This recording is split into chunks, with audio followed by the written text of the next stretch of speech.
Hi, this is Chef Mick from Tony's Markets. We're going to take some beautiful vegetables out of your garden, a single steak, and some of the pantry ingredients we talked about and turn it into a great dinner in just a few minutes here with a stir fry. We're going to start with vegetables. I've got some cauliflower here, some broccoli here, and the key when you're cutting vegetables for a stir fry is to cut them so you can pick them up with chopsticks. You want to get them just the right shape and size. So we would rather have long cuts like this here than we would have little short boxy cuts that are hard to pick up with the chopsticks. We've also got some cabbage. I love cabbage, and it's very, very common, extremely nutritious. Some carrots, I've cut these into little strips so they cook quicker. Some snap peas. I've got some mushrooms and some assorted peppers. Ideally, you want to cut the vegetables so they're all going to cook in the same amount of time. Put a little water in the wok, and we're just going to add some vegetables. A little of this, a little of that. Now, if your vegetables aren't going to cook in the same time, you could do one at a time. Cook a little bit of the carrots, let them go a little bit. Add some of the next ones, let them go a little bit. Let's see, I want some mushrooms in there too.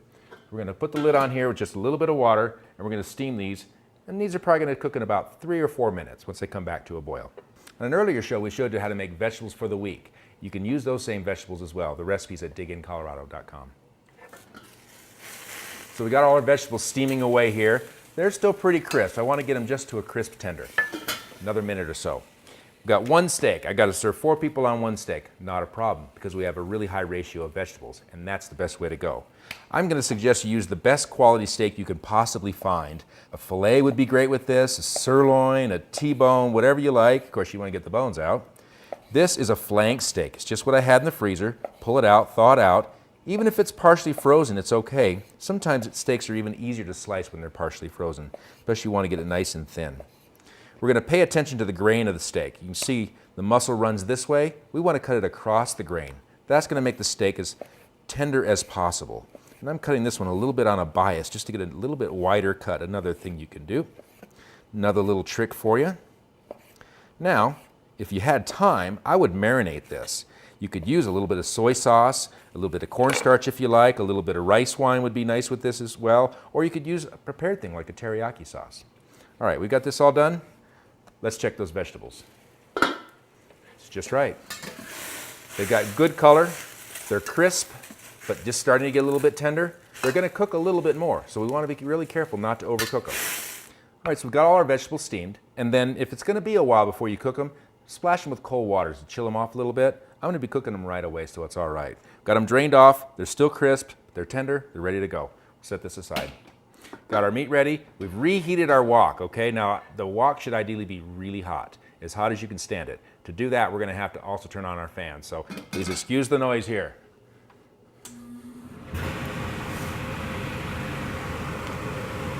Okay, we're going to start with just a little bit of oil in the pan here. And then to that, I'm going to add a little shot of ginger. All right, let's make it a big shot of ginger. I really like ginger. And then chopped garlic. Fresh is the best, but this is a weeknight. We're in a hurry, so we're going to use some of these prepared products. I also like mine spicy, so a little chili oil. Oh yeah, baby. That's the stuff. Sizzle that a little bit. Watch out, it splatters quite a bit. To that, we're going to add our meat.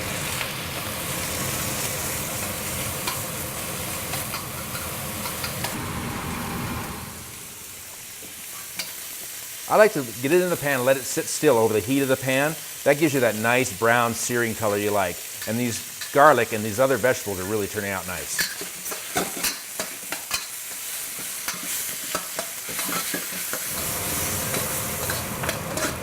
Okay, half cooked. That's about right. Now, if you were doing a large batch, you probably want to do it in 2 batches. You want to do it hot and fast. It gives you the best flavor.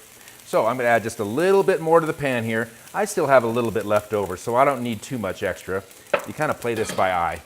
And I used a lot of garlic and ginger, so we'll just let that ride. Swirl up what's in the pan. We'll come back with our vegetables.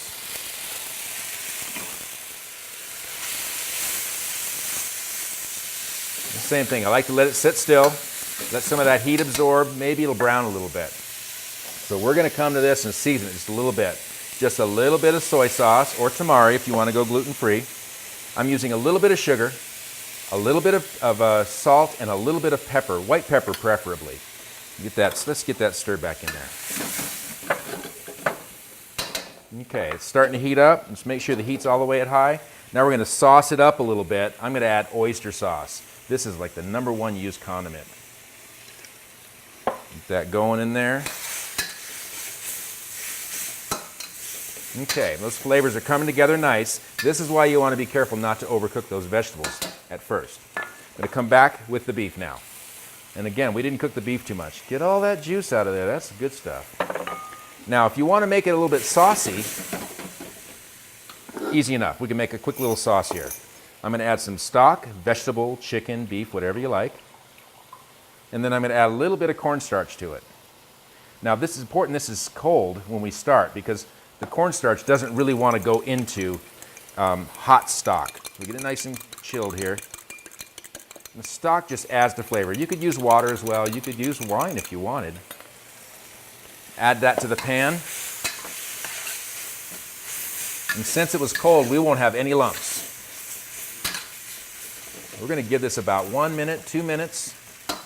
We're ready to serve. There's a couple ways you could serve this. You could just go ahead and put it all into a big bowl, let everybody share out of the bowl. In this case, I'm just going to put a little bit of rice in each bowl. We're going to do this Chinese style. And we're just going to serve right on top of it. Oh, I am so hungry now. Here we go, right on top.